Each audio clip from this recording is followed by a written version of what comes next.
हाँ जी, good afternoon everyone. कैसे हो भाई साहब? We are meeting after a long time.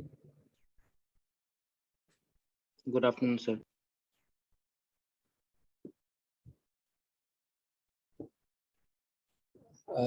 सबके हो गए स्कूल एग्जाम्स वगैरह बच्चों खत्म? फ्री हो गए उससे? Yes sir.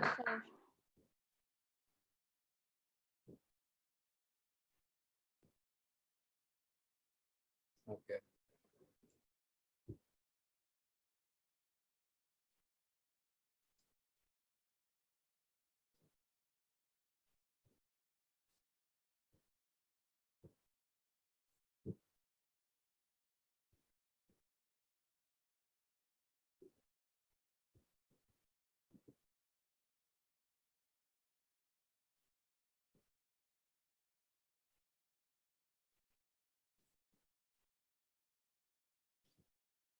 अच्छा, एक मिनट मुझे याद कराना। लास्ट टाइम हमने कहाँ तक किया था? सर आपने इंटीग्रेशन के फॉर्मूलाज लिखवा दिए थे एक बार सारे। अच्छा,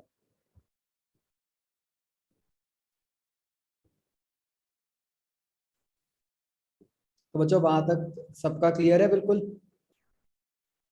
यस सर।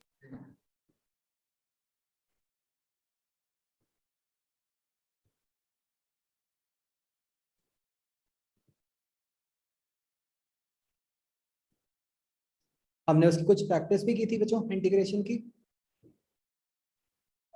सब थोड़ी सी की थी, कोई ज्यादा तो नहीं। नहीं सर, आपने दो तीन क्वेश्चन ही कराए थे उस दिन। अच्छा, ठीक है।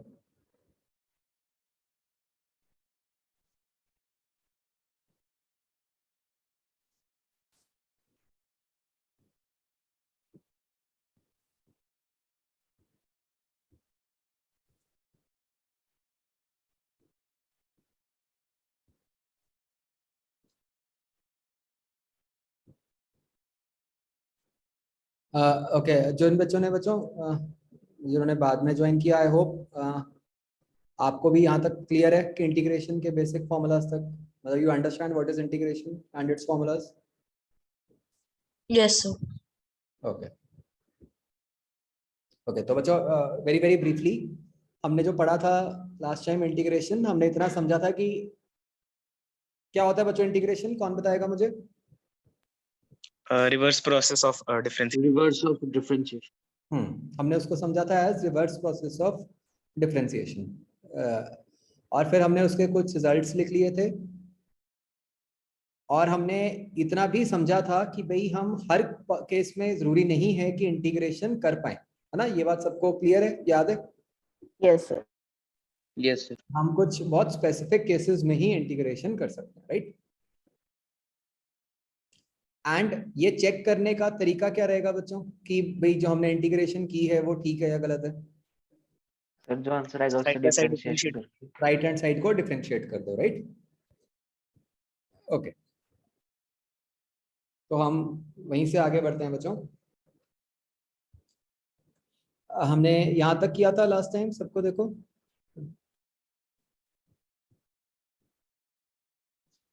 Yes sir.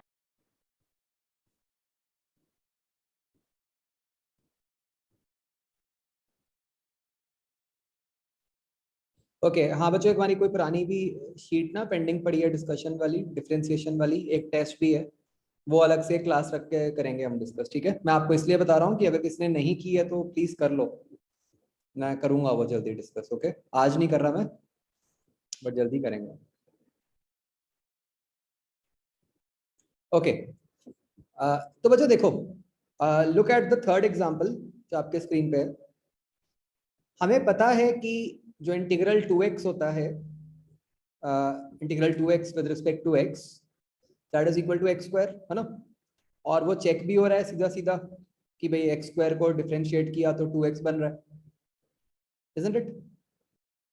अब बच्चों अगर मैं, देखो, हमने कहा कि भाई चेक करने का तरीका क्या है कि राइट हैंड साइड को डिफरेंशिएट कर दो, है ना? उससे हमारा आंसर बनना चाहिए। अब अगर मैं बच्चों राइट हैंड साइड पे एक्स स्क्वायर की जगह let's say x square plus 4 लिख दूं, मान लो, उसको डिफरेंशिएट करके क्या आएगा? 2x 2x तो मतलब वो भी आंसर हुआ हमारा। ये मानते हो सब? यस +2 कर दूं, +4 कर दूं, +8 कर दूं, कुछ भी कर दूं, उन सबको डिफरेंशिएट करके तो 2x ही बन रहा है ना। yes sir तो मतलब ये भी सारे आंसर बन रहे हैं हमारे। तो बच्चों हम क्या करते हैं इसके लिए कि हम कह देते हैं कि हमारे आंसर में हम एक c ऐड कर देते हैं। मतलब we will write our answer as x² + c, where c is any constant.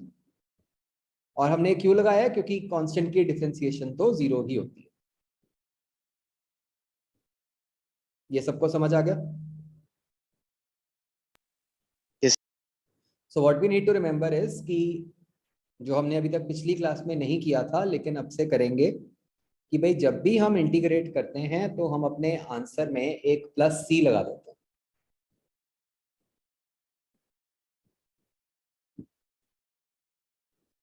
ठीक है? एंड फॉर दिस रीजन बच्चों, क्योंकि हम यहाँ पे एक c लगा रहे हैं और हम ये भी समझ पा रहे हैं कि ये लिख लो लाइन, ठीक है, कि in integration we add c to the final answer.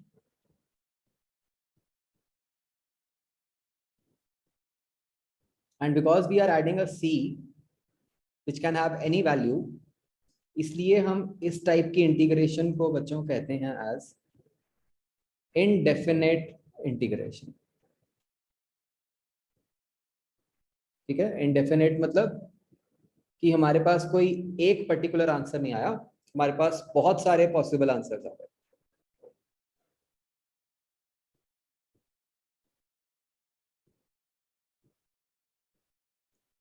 अब आपके माइंड में अगला डाउट बच्चों ये आ सकता है कि भाई सी का फिर पता कैसे चलेगा? सी की वैल्यू बच्चों पता चलती है, कई बार क्वेश्चन में कुछ ना कुछ सिचुएशन दी होती है जिससे पता चल जाती है, नहीं तो आपका आंसर सी की टर्म्स में ही रह जाता है। ठीक है? तो no worries on that thing. तो ये भी एक लाइन लिख लो कि कई बार क्वेश्चन की कंडीशन से ही आपको सी की वैल्यू पता चल जाती है।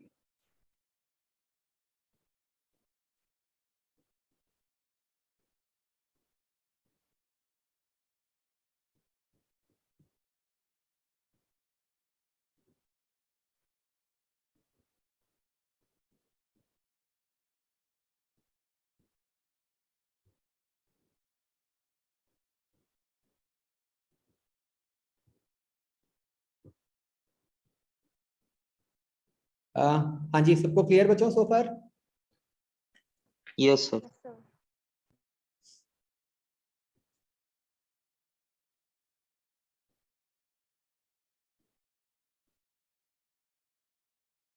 मैंने बच्चों आपको कोई इंटीग्रेशन के क्वेश्चंस भी दिए थे प्रैक्टिस के लिए?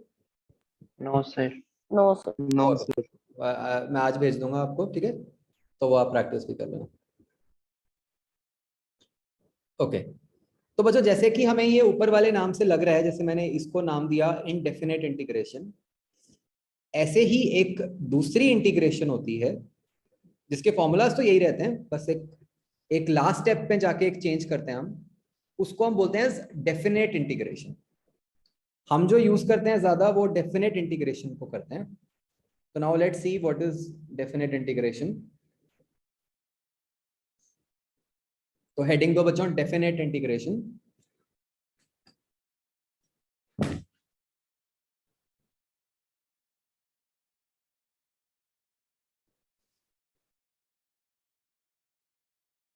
तो डेफिनेट इंटीग्रेशन में देखो बच्चों हम क्या करते हैं कि ये तो हो गई हमारी स्टैंडर्ड इनडेफिनेट इंटीग्रेशन, कि जैसे x² है तो इसका हमने x³/3 लिखा और उसके आगे +c लगा दिया, राइट? डेफिनेट में बच्चों हम क्या करते हैं कि जो हमारी इंटीग्रेशन होती है,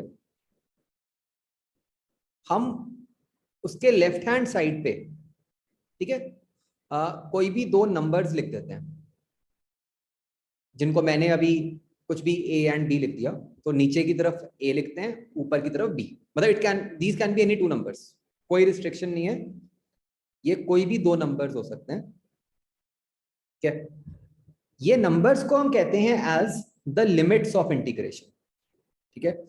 मतलब इसमें a को हम बोलते हैं as lower limit of x, b को बोलते हैं बच्चों हम as upper limit of x, ठीक है। अभी राइट हैंड साइड को मत देखो, सिर्फ लेफ्ट हैंड साइड को समझो कि इनका मीनिंग क्या है। x क्या चीज है जिसके रिस्पेक्ट में आप इंटीग्रेट कर रहे हो, ठीक है। तो ये a और b उसकी लिमिट्स हैं x की, ठीक है। अगर कहीं बाई चांस हमने dy लिखा होता तो फिर हम बोलते कि ये y की लिमिट्स है, ओके।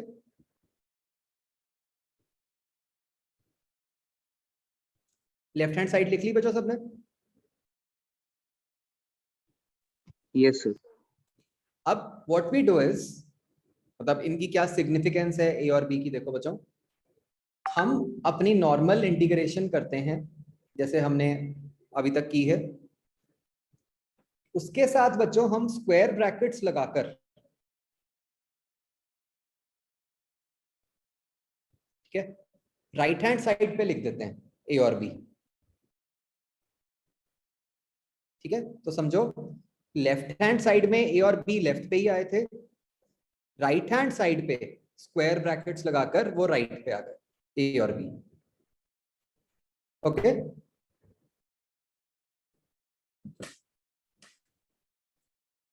तो अब करना क्या है, अच्छा एक बात बच्चों आप ये समझ रहे हो कि जैसे मैंने ये जो लिखा है ये integration with respect to x है, तो जो मेरा फाइनल आंसर आएगा इंटीग्रेट करके उसमें x तो आएगा ही आएगा, इजंट इट? सोचो बच्चों एक बार,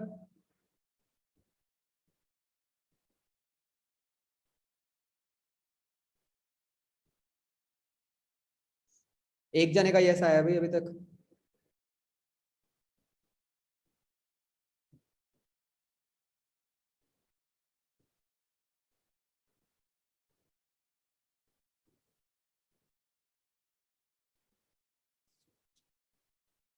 तो अब व्हाट वी डू इज, अब ये देखो a और b का हमने क्या करना है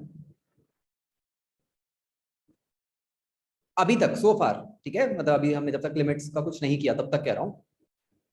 अब हम क्या करते हैं बच्चों, अब now focus on the right hand side जहां लिखा हुआ है x³/3 और इसकी लिमिट्स लिख दी हमने a एंड b। तो इसके अंदर बच्चों हम पहले x के अंदर अपर लिमिट पुट कर देते हैं, मतलब b, ठीक है, और फिर माइनस डाल के उसके अंदर हम पुट कर देते हैं लोअर लिमिट, ऐसे।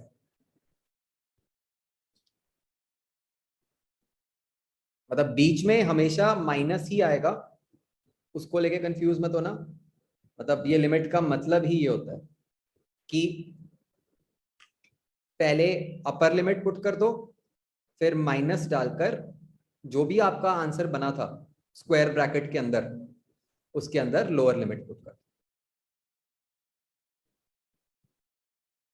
ठीक है। तो उससे हमारा जो आंसर है वो बच्चों ये b³ - a³/3 बन गया, जो कि एक सिंगल कांस्टेंट वैल्यू है, ठीक है। तो इस केस में जब आप लिमिट्स डाल दोगे उसके बाद आपका आंसर एक कांस्टेंट आ जाएगा, उसके अंदर कोई x नहीं होगा ना ही कोई c होगा। देख लो एक बार सारे ध्यान से, और कोई भी डाउट है मेरे से पूछो।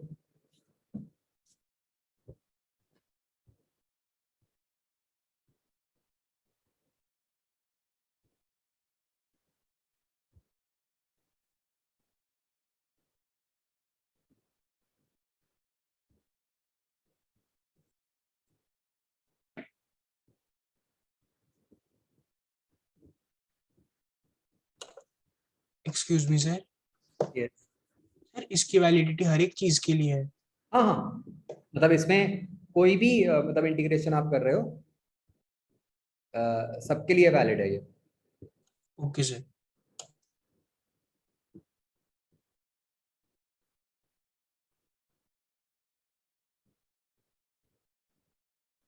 तो बच्चों अगर इसमें समराइज करूं, इनडेफिनेट इंटीग्रेशन में आपका आंसर एक्स वाई या जो भी वेरिएबल है उसकी टर्म्स में आएगा और साथ में एक प्लस सी आएगा।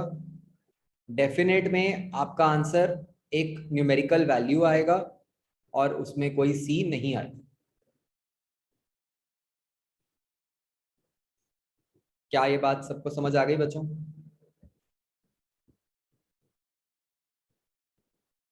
Yes sir.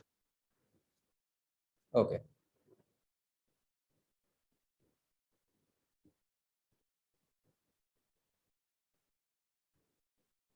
चलो एक सिंपल सा एग्जांपल ट्राई करो।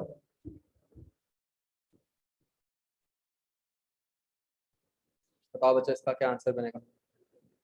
आराम से करना और चैट में आंसर भेजो।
राइट बच्चों, इसका आंसर 1 आएगा। आप में से एक जने ने गलती की थी, आंसर -1 दिया है। 1 आएगा इसका आंसर। अगला भी ट्राई करो।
गुड। गोपाल आकृति।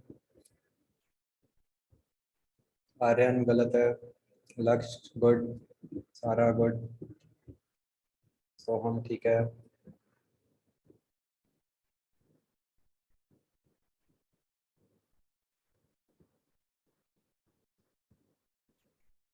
अर्पित गुड। नेहल गुड।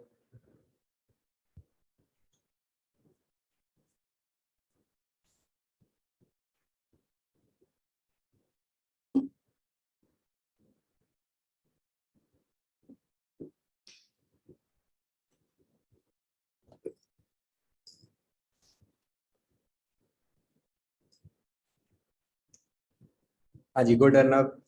इसका आंसर बच्चों आएगा 34/3। आई थिंक सॉल्व करके दिखाने की भी जरूरत नहीं है, pretty straight forward right.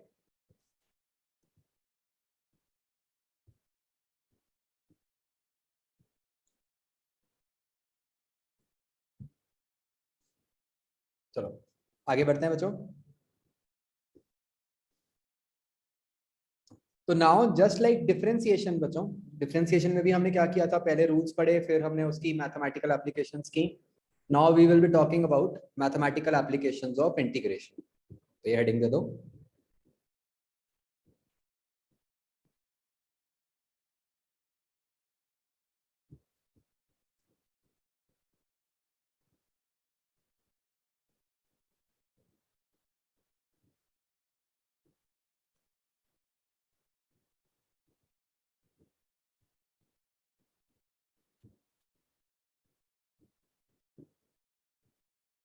Okay, तो बच्चों आपको याद होगा कि डिफरेंशिएशन की जो फर्स्ट एप्लीकेशन थी वो थी स्लोप निकालना, है ना? वहीं से ही सारी कहानी शुरू हुई थी हमारी। Remember everyone? ऐसे ही अब देखो कि इंटीग्रेशन की पहली एप्लीकेशन क्या होती है, जहां से इंटीग्रेशन बन के आई है, मतलब ऑल्दो हमने उसको प्रूव नहीं किया, बट जो ये इंटीग्रेशन बच्चों बन के आई है, just like differentiation was slope, integration बच्चों जब हम लिखते हैं कोई भी y dx from x1 to x2, यहाँ पे x1 x2 क्या हो गई, लिमिट्स हो गई, राइट, x की। तो उसका मतलब होता है बच्चों कि अगर हम एक ग्राफ बनाएं बिटवीन y एंड x, तो उस ग्राफ का area from x1 to x2,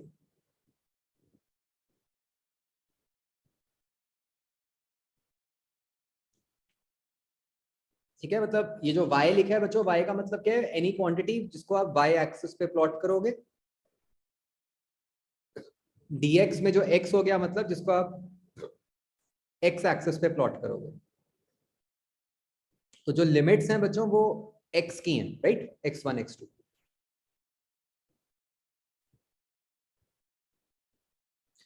इसको आप 12th क्लास की मैथ्स में जाके प्रूव भी करोगे, फिलहाल हम प्रूव नहीं कर रहे, फिलहाल हम मतलब इसको वेरीफाई करेंगे कुछ एग्जांपल से।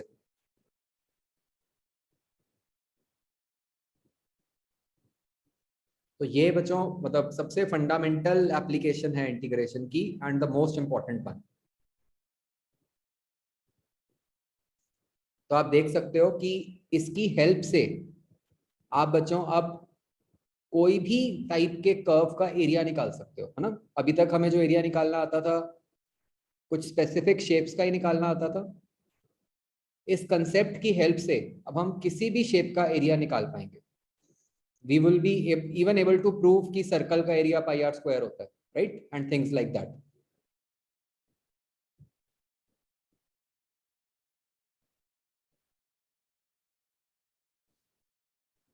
सबने लिख लिया बच्चों? सबको समझ आ गया? Yes, sir. तो dy बाई dx में क्या था, y एक्स ग्राफ की स्लोप होती थी वो, है ना? इंटीग्रल y dx में वो y एक्स ग्राफ का एरिया हो गया।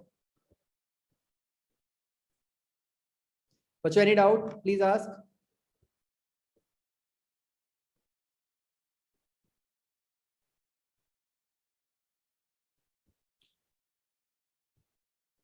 ओके, एक एग्जांपल लेते हैं बच्चों हम। मैं जान के सिंपल एग्जांपल ले रहा हूं ताकि हम इसको वेरीफाई कर पाए, ठीक है? तो बच्चों लेट्स से जो हमारी लाइन है that is y equal to 2x। आप बच्चों ये लाइन ड्रॉ करके ग्राफ इसका ड्रॉ करो और इसका एरिया ढूंढो between x equal to 1 and x equal to 3। तो इस एरिया को बच्चों आप ज्योमेट्री से भी ढूंढो और कैलकुलस से भी ढूंढो और चेक करो कि सेम आ रहा है कि नहीं आ रहा।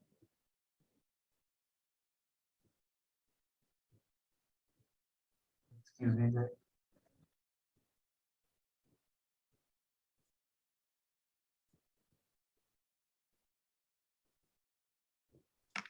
Excuse me, sir. हाँ जी, सर जो हमारी इंटीग्रेशन करके वैल्यू आएगी तो वही उसका एरिया होगा। हाँ वही एरिया होगा, यस।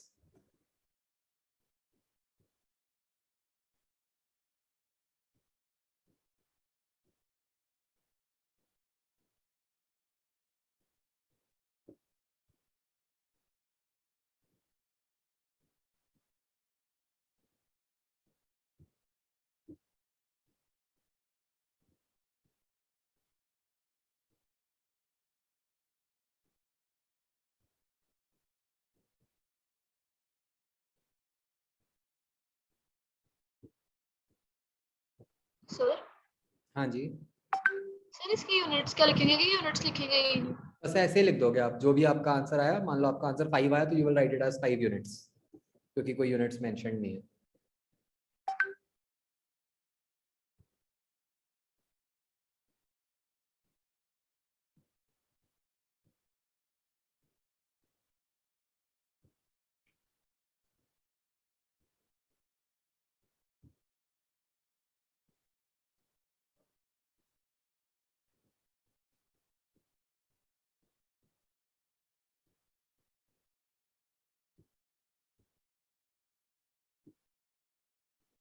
हाँ बच्चों, ठीक है सबका जिन्होंने भेजा है।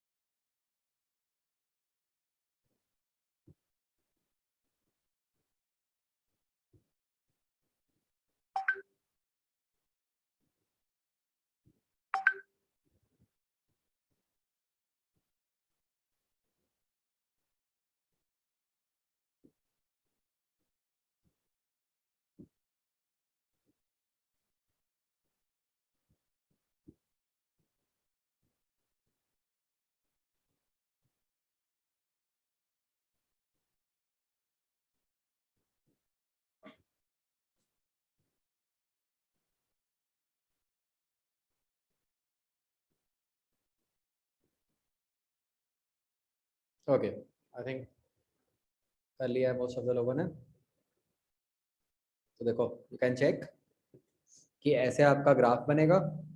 इसमें x इक्वल टू 1 और x इक्वल टू 3 पे जो पॉइंट्स बनेंगे आपके 1, 2, 3, 6 बन गए। तो ये ट्रेपीजियम है जिसका एरिया आप देख सकते हो कि 8 है, राइट। और इसी चीज को आप सीधा इंटीग्रेट करोगे तो उससे भी आपका आंसर 8 आ जाएगा।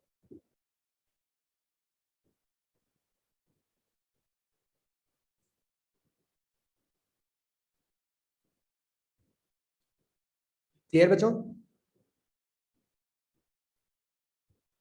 तो आप ये भी समझ सकते हो कि बच्चों ऑब्वियसली यहाँ तो स्ट्रेट लाइन थी तो आप एरिया निकाल पाए, है ना। अगर ग्राफ में कर्व होती तो आप उसका ज्योमेट्रिकली तो एरिया निकाल ही ना पाते। फिर तो हमारे पास जो मेथड होता वो सिर्फ यही वाला ही होता।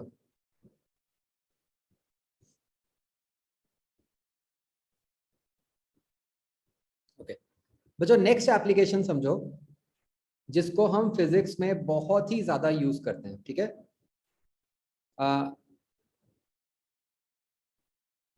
हेडिंग दो फिजिकल एप्लीकेशन ऑफ इंटीग्रेशन। ये ऊपर वाली जो है वो तो मैथमेटिकल एप्लीकेशन है ना, एरिया निकालना। फिजिक्स में देखते हैं हम इंटीग्रेशन को कैसे अप्लाई करते हैं।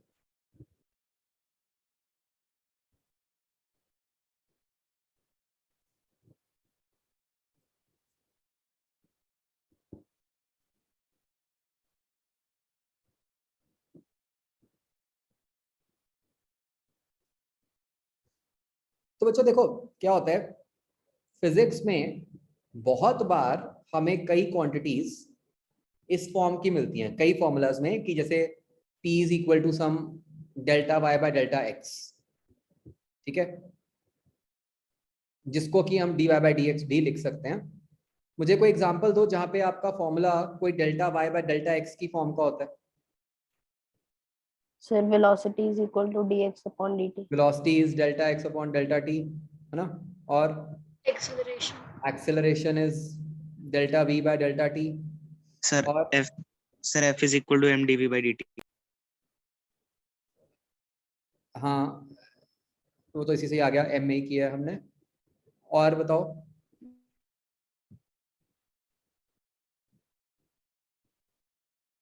और बताओ जहाँ पे कुछ ऐसा आ रहा था, मतलब न्यूमरेटर में भी डेल्टा आता हो और डिनोमिनेटर में भी डेल्टा आता हो। सर एक्सेलरेशन को अगर हम लिखें a is equal to v dv by dt। और किसी और चैप्टर पे आ जाओ।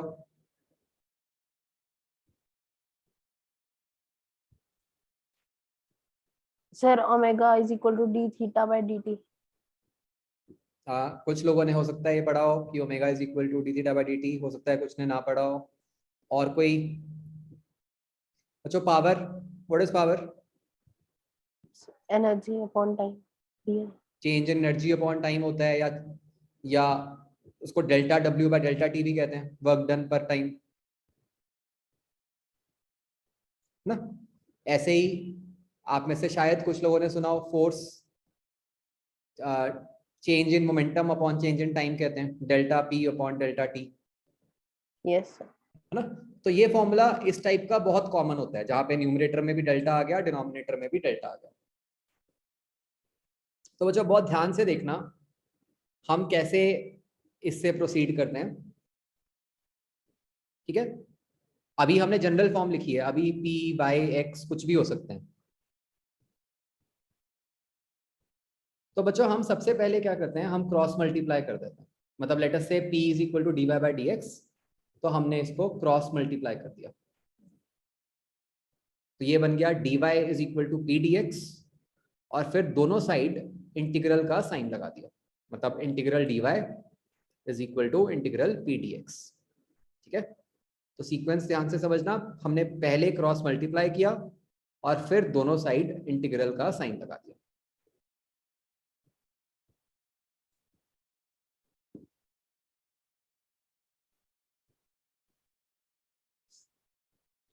क्लियर सो फार?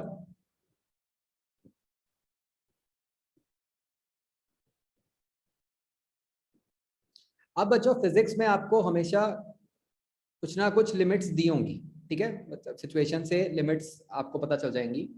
मुझे ये बताओ, लेट्स सी आपको लिमिट्स वाला कंसेप्ट क्लियर हुआ है कि नहीं हुआ। बताओ लेफ्ट हैंड साइड पे आपको किसकी लिमिट्स डालनी होंगी?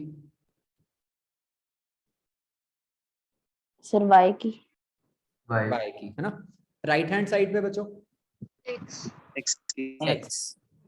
तो अब हम यहाँ पे लिमिट्स लगा देते हैं अपने रिजल्ट में।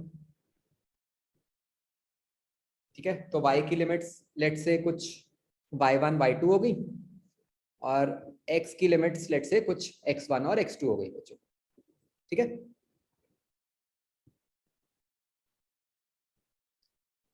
अब बच्चों याद करो, मैंने आपको जब इंटीग्रेशन हमने पढ़ी थी, मैंने आपको बताया था ना कि इंटीग्रल और डी साइन जो होते हैं, अगर वो इकट्ठे आ जाएं तो क्या होता है?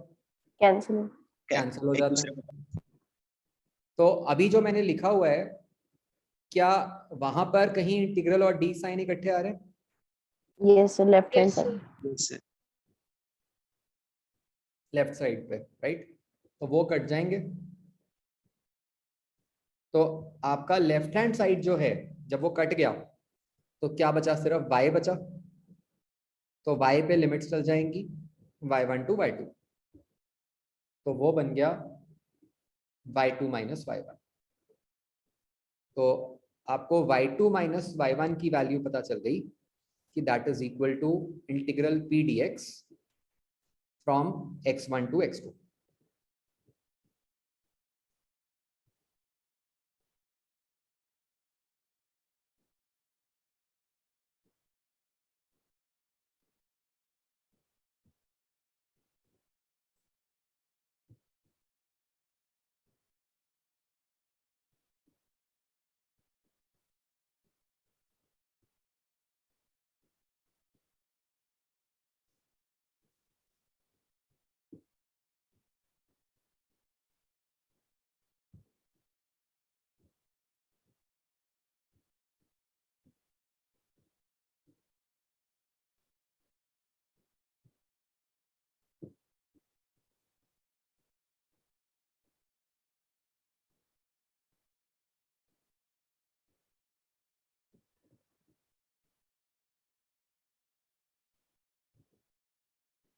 कुछ ये सबको समझ आ गया?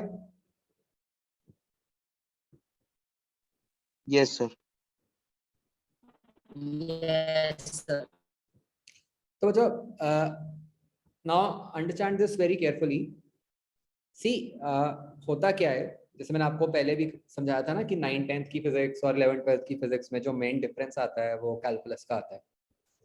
तो कैलकुलस देखो बच्चों अप्लाई कैसे होता है।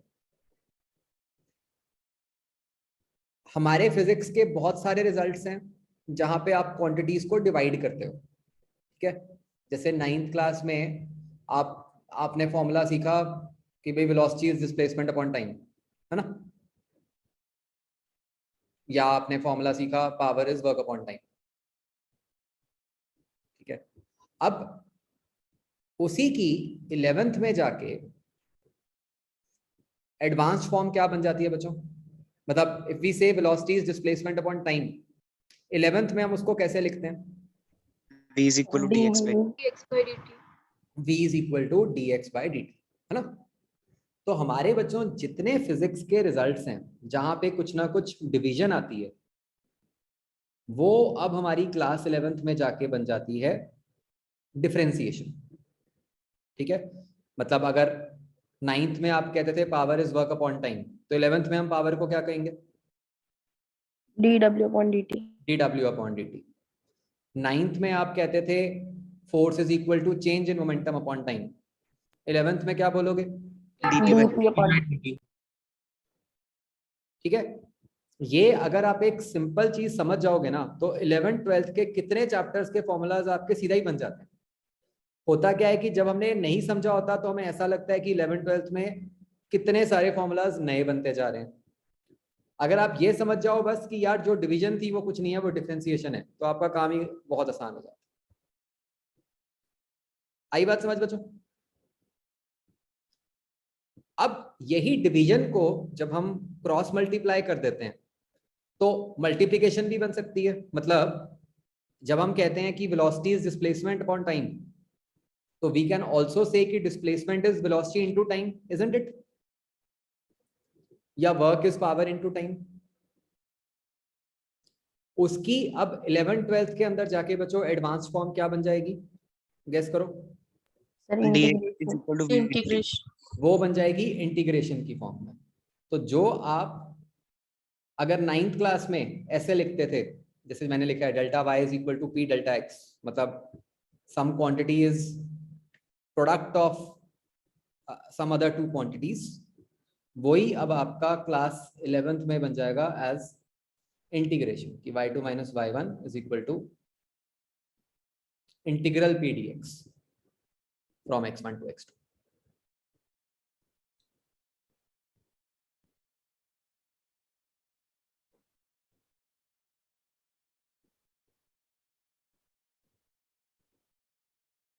तो हम जैसे जैसे बच्चों करेंगे रिजल्ट्स, मतलब मैं आपको फिर याद कराता रहूंगा कि कर हम हर जगह यही रहे होंगे, हम इसी फॉर्म को बार बार यूज कर रहे होंगे।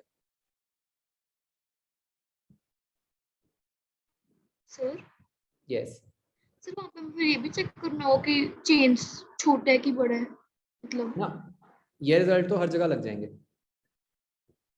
Okay sir.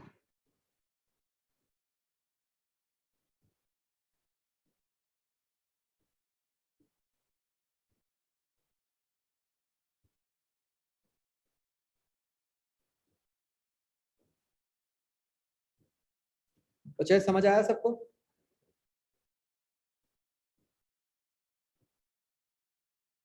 yes तो बच्चों ऑल्दो हमने अभी मतलब 11th क्लास में फॉर्मली मोशन चैप्टर नहीं पढ़ा है, बट आप देखना कि कैसे, मैं आपको एक एग्जांपल देता हूँ कि यही फॉर्म को यूज करके आपको समझ आ जाएगा कि 11th की मोशन में क्या होता होगा। वही एग्जांपल कि भाई हमने कहा कि वेलोसिटी क्या होता है? डिस्प्लेसमेंट अपॉन टाइम, है ना? तो देखो हम how will we apply this in motion. If velocity is displacement upon time, तो वो क्या बन जाएगी बच्चों? v is equal to is equal to dx dx by dx dt by v dt। is equal to dx by dt, right?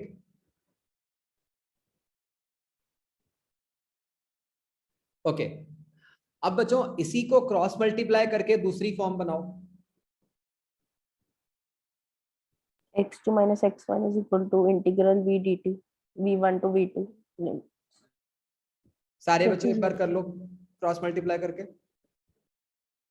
मतलब ये जो मैंने लिखा है this is alternate form of और advanced form of velocity is displacement upon time, है ना? अब हमें बनानी है advanced form of displacement is equal to velocity into time.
तो बच्चों इसको जब आप क्रॉस मल्टीप्लाई करोगे this will be nothing but x2 minus x1 is equal to integral v dt from t1 to t2, है ना। और x2 minus x1 क्या होता है बच्चों? Displacement. Change in x coordinate is nothing but displacement. इसीलिए तो आपने मतलब डिस्प्लेसमेंट को डेल्टा एक्स पुट किया था ना, जब आप वेलोसिटी को डिस्प्लेसमेंट अपॉन टाइम बोलते हो।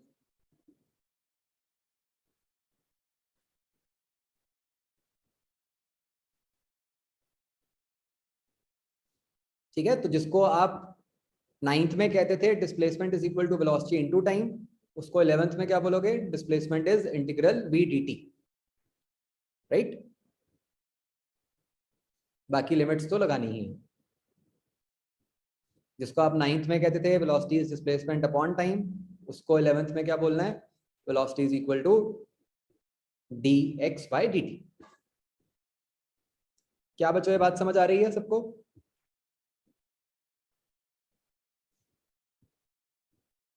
अच्छा ये बताओ कि जो मैंने रेड बॉक्स में लिखा है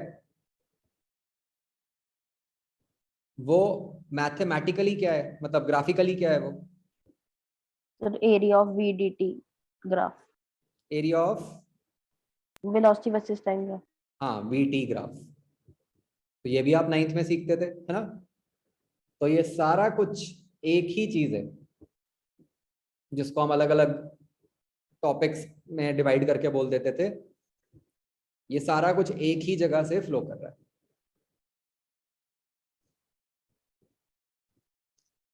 क्या ये बात बच्चों समझ आ रही है सबको?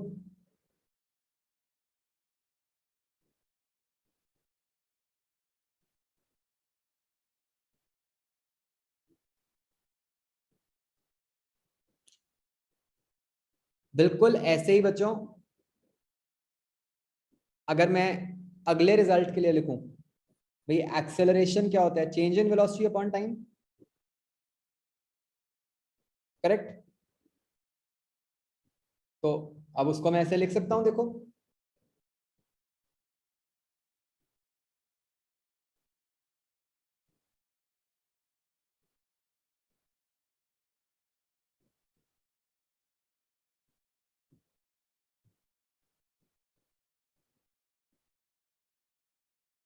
तो 9th में आप कहते थे कि change in velocity is equal to acceleration into time. 11th में आप बोलोगे कि change in velocity is equal to integral ADT.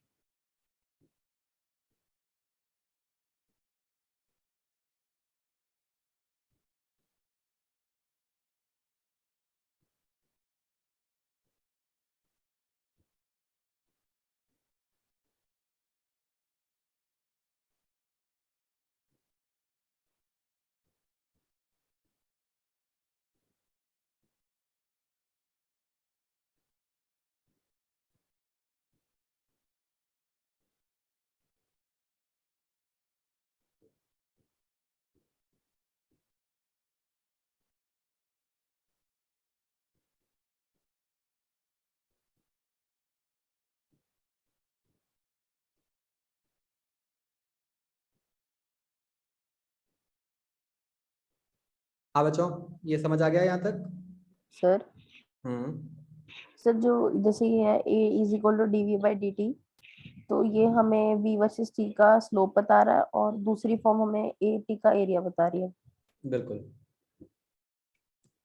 In fact ये भी लिख ही लेना चाहिए हमें यहाँ पे कि जब हम ये लिख रहे हैं this is same as saying कि this is slope of X T graph, है ना। This is slope of VT graph, कि भाई वीटी ग्राफ से एक्सेलरेशन निकालनी है तो कैसे आएगी? उसके स्लोप से। एटी ग्राफ से चेंज इन वेलोसिटी निकालनी है तो कैसे आएगी? उसके एरिया से।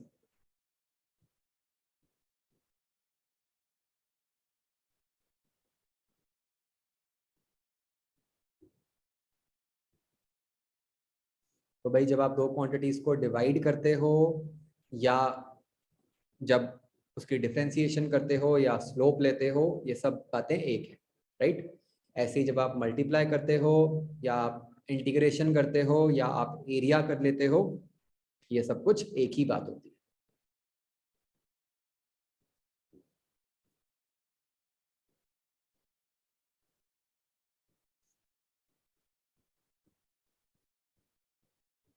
बच्चों समझ आ गया सबको?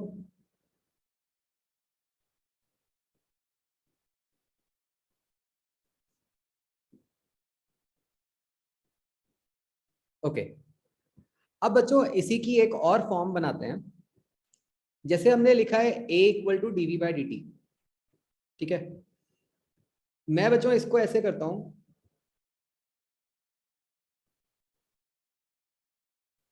इसको dx से मल्टीप्लाई डिवाइड कर देता हूं, ठीक है। अब ये dx बाई डी टी क्या बन गया बच्चों? v v बन गया। तो इसका मतलब can I also write a as v dv by dx?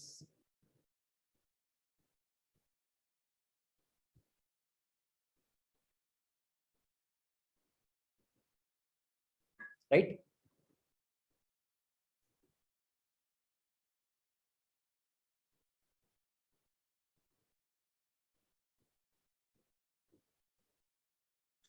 तो आप बच्चों इसकी ऑपोजिट फॉर्म बनाओ, इंटीग्रेशन वाली फॉर्म बनाओ, क्या बनेगी?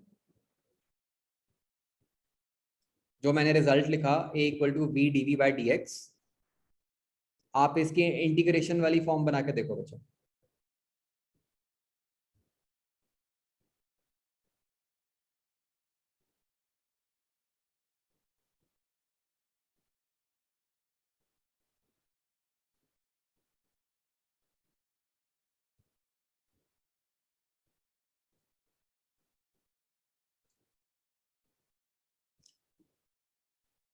सर इक्वेशन ऑफ मोशन बन रही।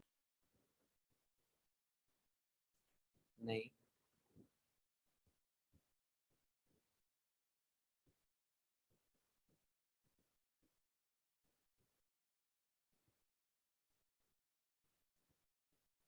Aryan good.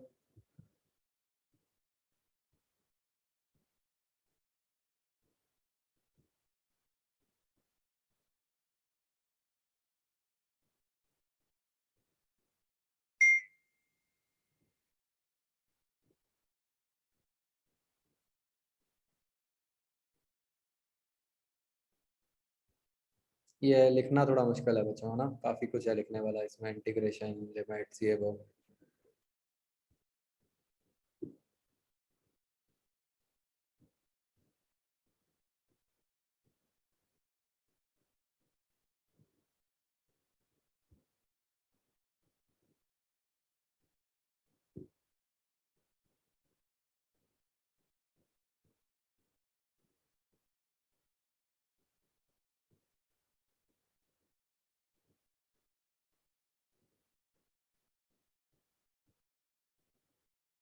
Just cross multiply.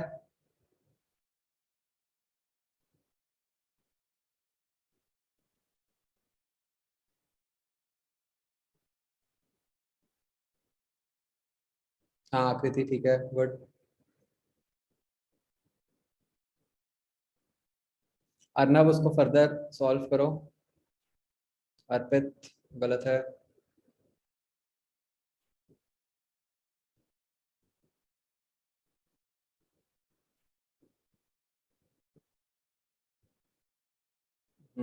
लक्ष्य ठीक है।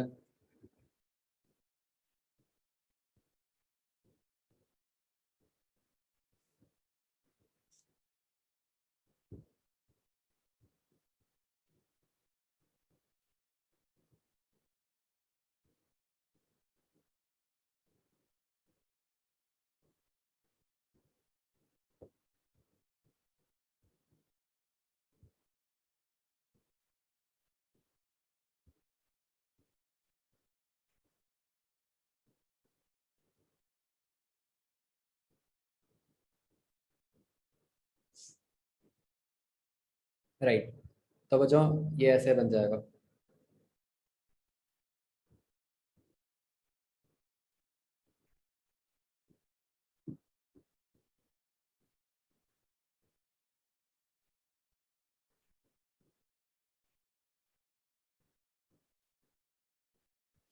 राइट, कि v2 square minus v1 square by 2 is equal to a dx from x1 to x2। हाँ लक्ष्य,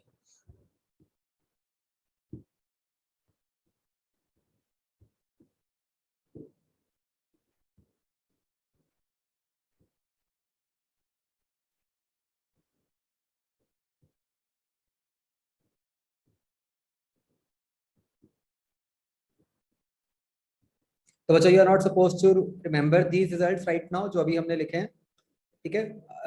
ये रेड बॉक्सेस वाले, आपको तो बस ये समझना है कि मतलब कैसे इंटीग्रेशन यूज हो रही है।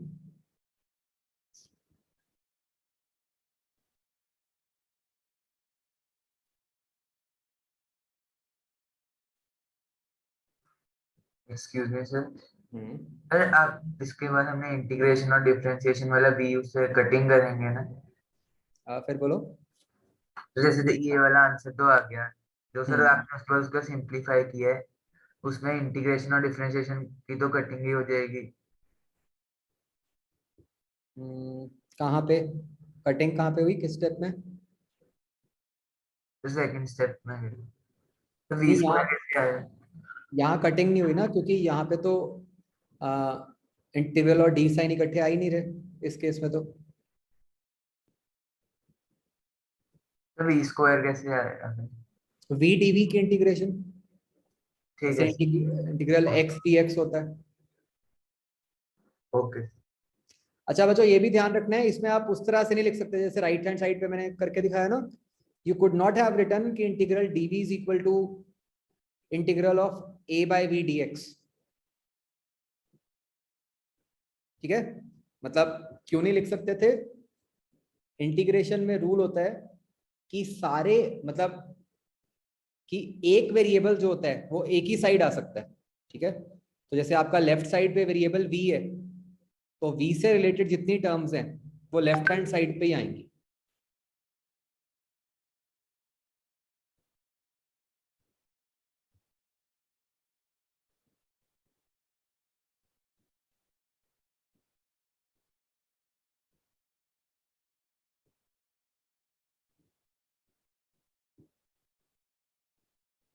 तो अब लिख लो कि same variable should be on one side only. तो यहाँ पे आपका जो v वेरिएबल है वो दो तरफ हो गया।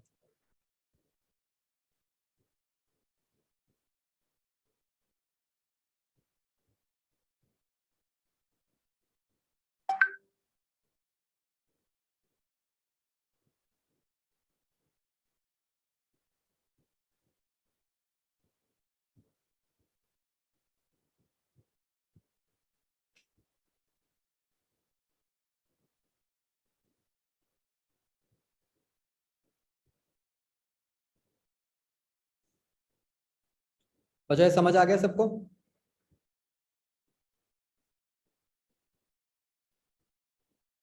सर हाँ जी, तो आप इंटीग्रेशन का साइन हटाते हैं, जो लिमिट्स होती हैं वो राइट हैंड साइड आ जाती हैं। हाँ जब Yes. इंटीग्रेशन कर देते हैं उसके बाद लिमिट्स को राइट हैंड साइड पे लिखते हैं। Yes, okay sir. मतलब फर्क कुछ नहीं पड़ता जब तक हम सॉल्व कर रहे हैं, बट तरीका यही है कि राइट हैंड साइड पे लिख देते हैं। Okay sir.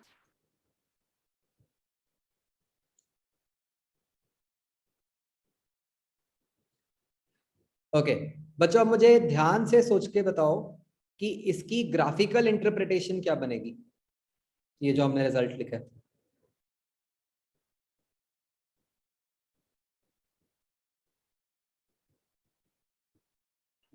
Acceleration versus displacement graph का एरिया। चैट में लिखो।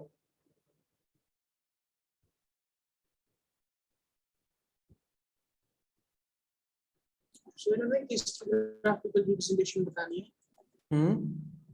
सर आपने क्या क्वेश्चन पूछा था? माय क्वेश्चन है कि ये जो हमने, ये जो रेड बॉक्स में आ गया रिजल्ट सबसे एंड में, इससे आप ग्राफिकली क्या इंटरप्रेट कर सकते हो?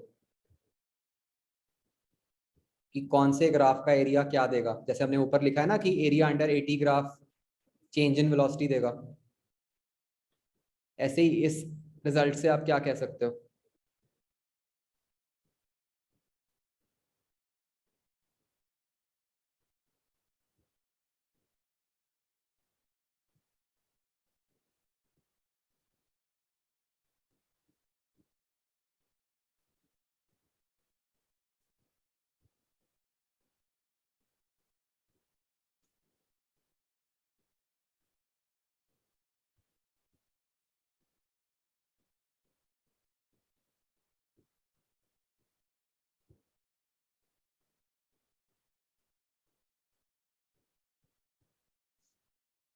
हाँ अर्नब, गुड। अश्विका दोबारा सोचो।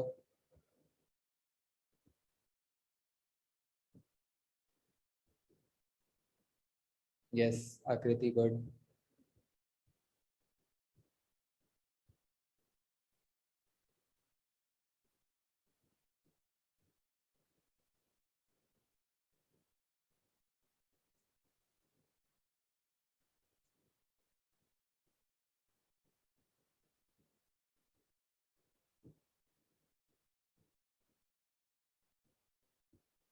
अच्छा आपके सामने ही है सारा कुछ, मतलब मैं कुछ अलग नहीं करना, बस पैटर्न आइडेंटिफाई करो हम क्या कर रहे हैं। हाँ नेहल ठीक है।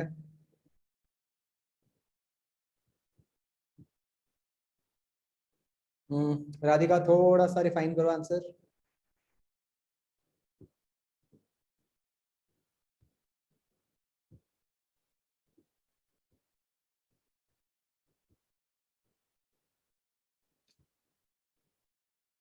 अच्छा आप में से कोई आईसीएसई बोर्ड का है?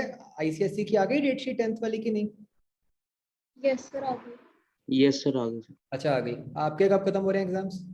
19th को। 19 अप्रैल, गुड। और सीबीएसई वालों के कब हो रहे हैं? 26 में। 26 मई को। यस। चलो सही है। आईसीएसई वालों तुम्हें छुट्टियां मिल जाएंगी 5-6 दिन की।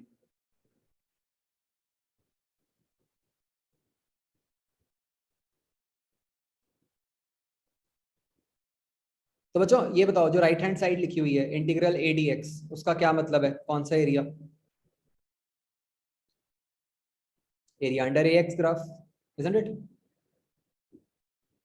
तो भाई इसका क्या मतलब हुआ कि अगर आप ऐसा एक ग्राफ बनाओगे बिटवीन ए एंड एक्स, तो उसका एरिया क्या देगा? v2 square minus v1 square by 2।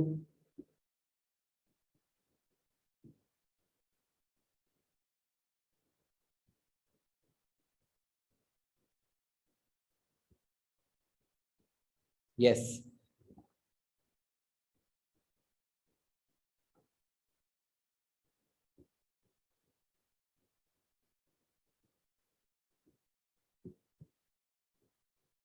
हाँ बस मैंने तो यही पूछा था कि देखो, अभी तक आपने हर बार ये पढ़ा है ना कि 80 ग्राफ का एरिया चेंज इन वेलोसिटी देता है। तो हमने आज देखी एक नई चीज कि ax ग्राफ का एरिया क्या दे देता है? वेलोसिटी स्क्वायर्स के डिफरेंस का हाफ।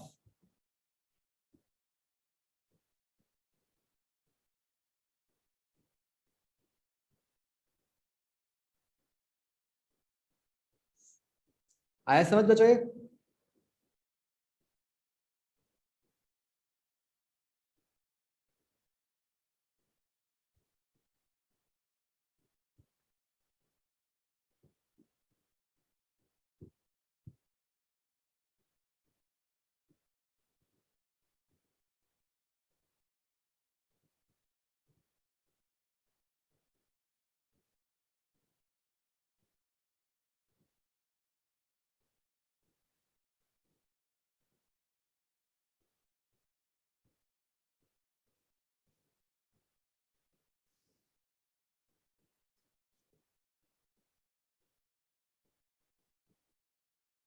ओके।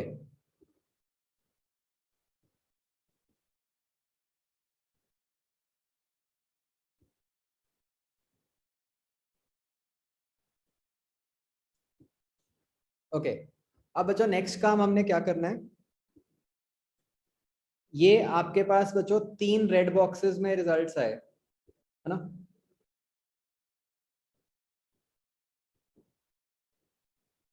तो क्या आप इन 3 रेड बॉक्सेस को यूज करके बच्चों तीनों इक्वेशंस ऑफ मोशन डिराइव कर सकते हो?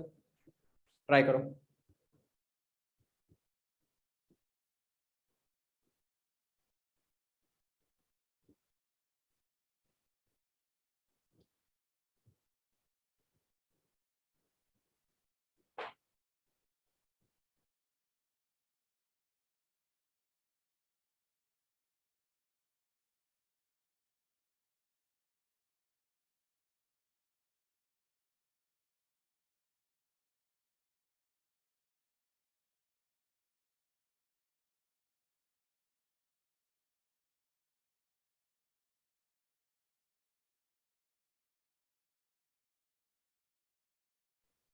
नहीं आ रहा है? अच्छा, आप सबको पता है कि जो इक्वेशंस ऑफ मोशन होती हैं उनकी बेसिक कंडीशन क्या होती है? Yes sir. Yes yes sir, I acceleration will repeat कि एक्सेलरेशन कांस्टेंट है ना। तो आप a को कांस्टेंट मान लो और फिर देखो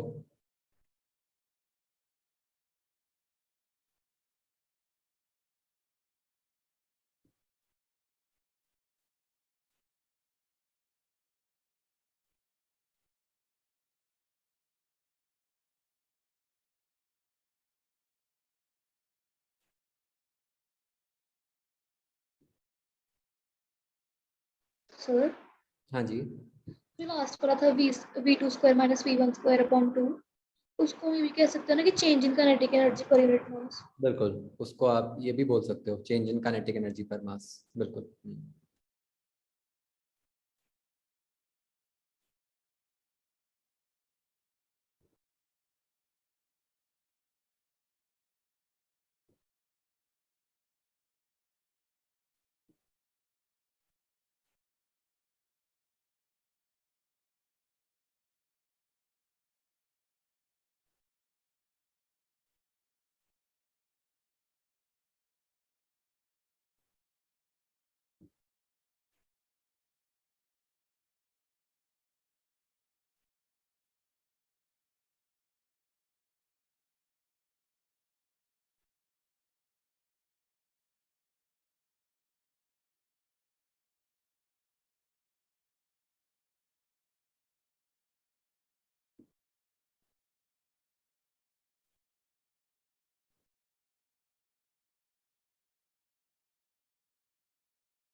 बच्चों सीधा सीधा ये रेड बॉक्सेस से हो जाएंगे रिजल्ट्स डिराइव। जैसे इन रेड बॉक्सेस में ए को कांस्टेंट पुट करते जाओ। सबसे पहले सेकंड वाला रेड बॉक्स यूज करो, बीच वाला।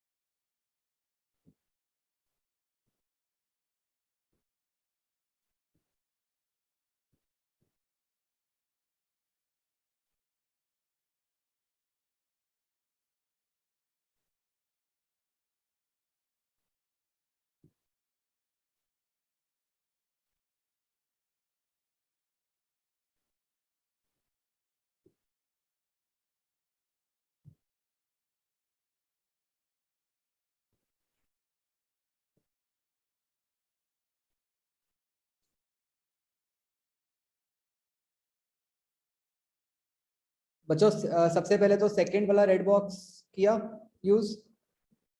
यस उसमें क्या किया, Yes. बस ए को कांस्टेंट किया तो क्या मतलब हुआ, वो Final इंटीग्रेट बाहर आ गया, है ना।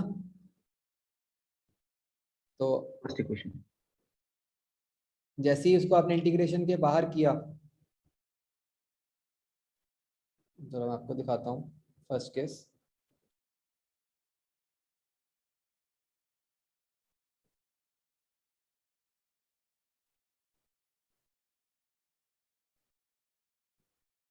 ए को इंटीग्रेशन के जब आप बाहर करोगे तो आपका बन जाएगा,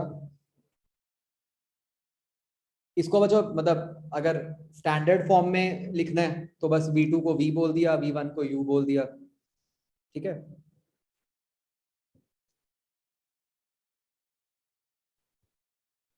तो जब आप v equal to U plus A T derive करते हो ना, उसमें हम ये मानते हैं कि जो इनिशियल टाइम है वो t इक्वल टू 0 है, मतलब जब आपने देखना शुरू किया।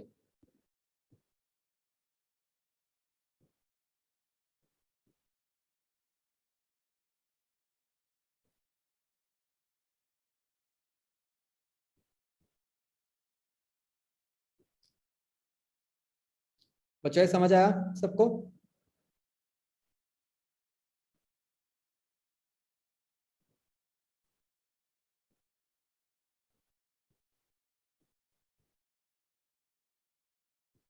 ओके अब मुझे ये बताओ कि इससे आप how will you prove the second equation of motion.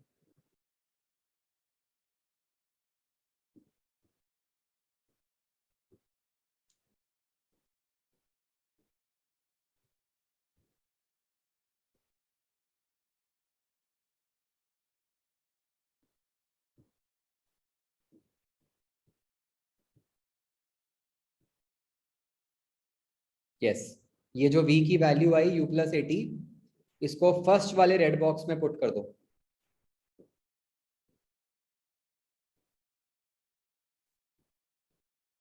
And again t1 को 0 डाल दो, t2 को t लिख दो।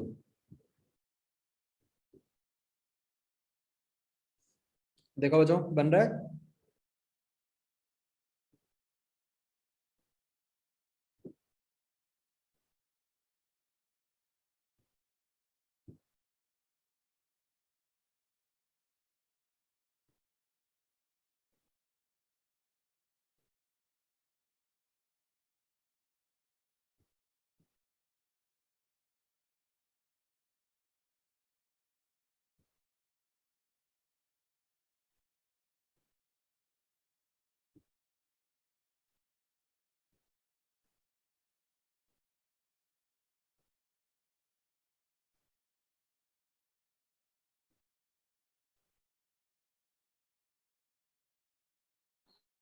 सर जो अपने फर्स्ट इक्वेशन से वेलोसिटी निकाली है, वो तो मतलब जैसे एक टाइम इंटरवल के बाद उसकी फाइनल वेलोसिटी हो गई। और नहीं सर कौन सी कह रहे हो आप?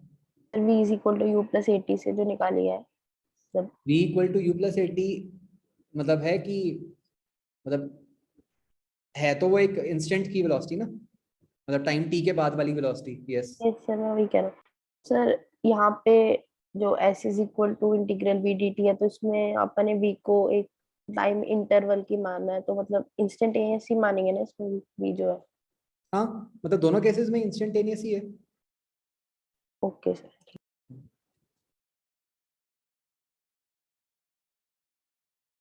सर और जो हमें t1 इज इक्वल टू 0 और t2 को t मान रहे हैं, ये सिर्फ डिराइव करने के लिए मान रहे हैं ना? हाँ हाँ बिल्कुल बिल्कुल।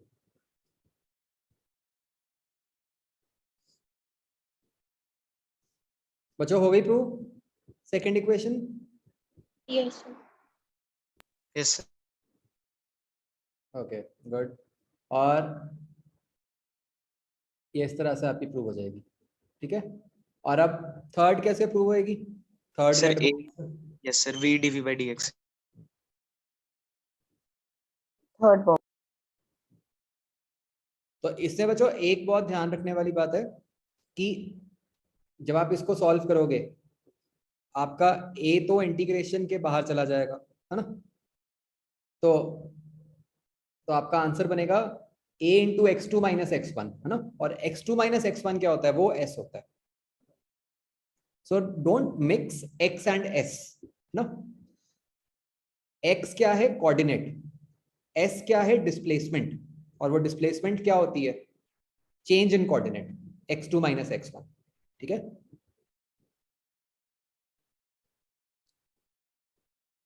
तो it is important here to understand कि कैसे आपका x से s बन गया।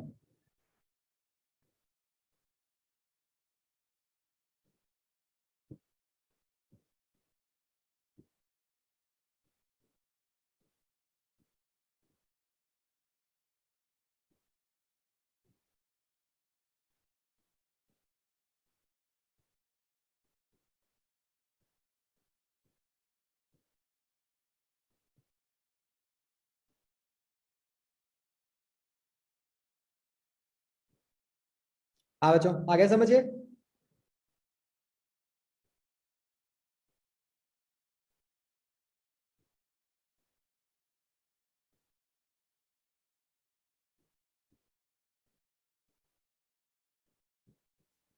ओके एक एग्जांपल ट्राई करो।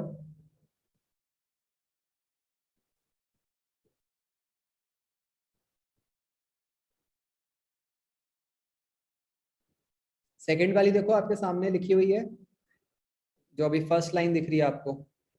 फर्स्ट रेड बॉक्स था, फर्स्ट रेड बॉक्स में हमने v की वैल्यू पुट कर दी, उसमें u कांस्टेंट है और a कांस्टेंट है।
आकृति सिली मिस्टेक।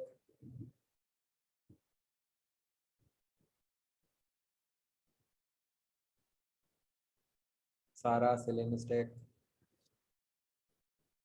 सिद्धम गलत है। आर्यन ठीक है।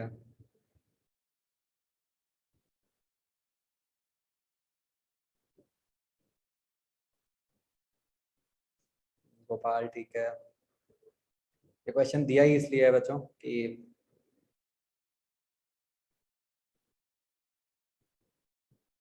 आप वो सिली मिस्टेक करो।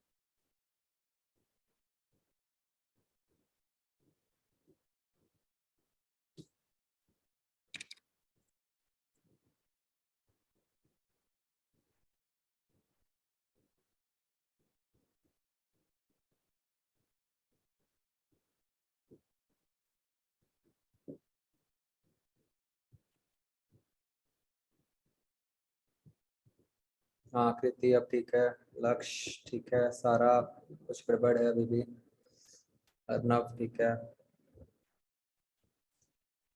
गोपाल ठीक है, कुशल ठीक है, अर्पित गलत है,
ठीक है, नेहल, अर्पित अभी भी गलत है,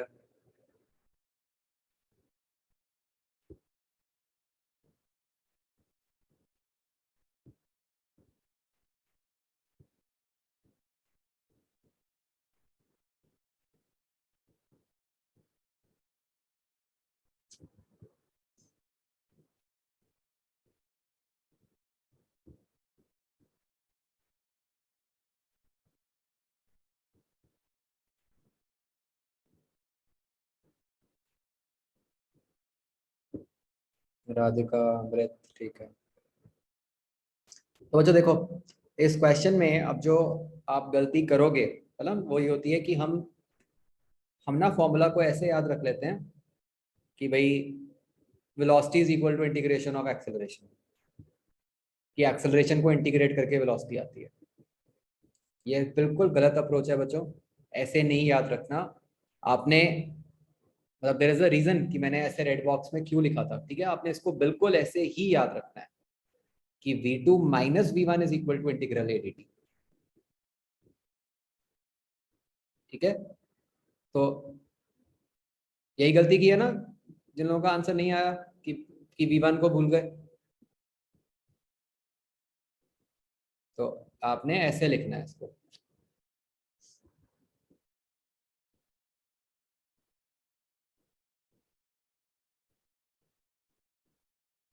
तो इसको जब आप सॉल्व करोगे तो उससे आपका v34 आएगा।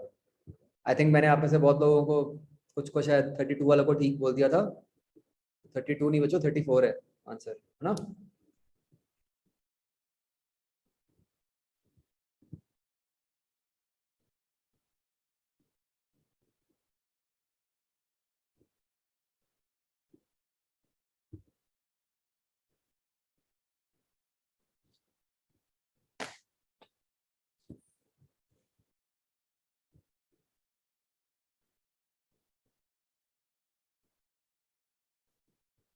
हाँ जी बच्चों, ये आ गया समझ यहाँ तक।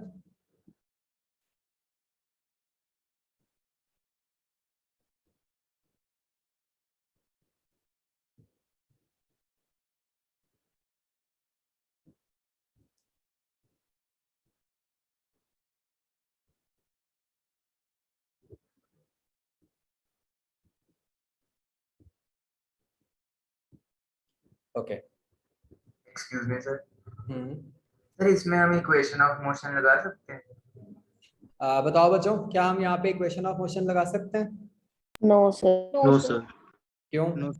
Acceleration is not acceleration constant नहीं है, वो तो वेरी कर रही है राइट टाइम के साथ।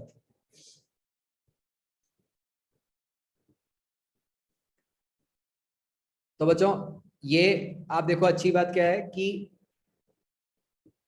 नो डाउट हम मतलब इक्वेशंस ऑफ मोशन यूज करते हैं बहुत जगह, क्योंकि तब तक हम एक्सेलरेशन कांस्टेंट ही मानते थे कि जब तो आप ये 3 रेड बॉक्सेस वाले बच्चों रिजल्ट्स यूज करते हो यहाँ तो आपको सोचना ही नहीं पड़ेगा, ये तो हर जगह वैलिड है ना, ए कांस्टेंट हो नहीं हो, इनसे तो हर जगह आंसर आएगा।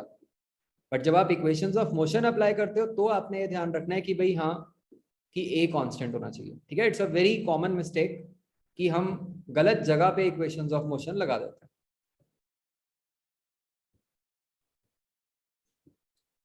ठीक है, चलो क्लियर बच्चों, चलो दैट्स इट। मैं बच्चों आपको ना इंटीग्रेशन के भेज रहा हूँ अभी प्रैक्टिस क्वेश्चंस, वो सबने करने हैं till next class, okay.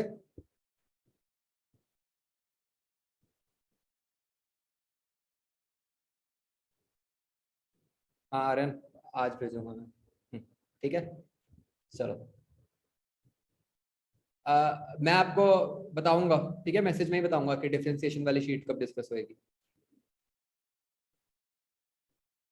In fact बस आप मान के चलो कि अगली क्लास में होएगी, ठीक है। अगली क्लास के एंड में लास्ट हाफ आवर हम वो डिफरेंशिएशन वाली शीट डिस्कस करेंगे, तो हर कोई प्लीज कर लेना। वो कौन सी शीट थी बच्चों, ताकि क्लैरिटी रहे सबको?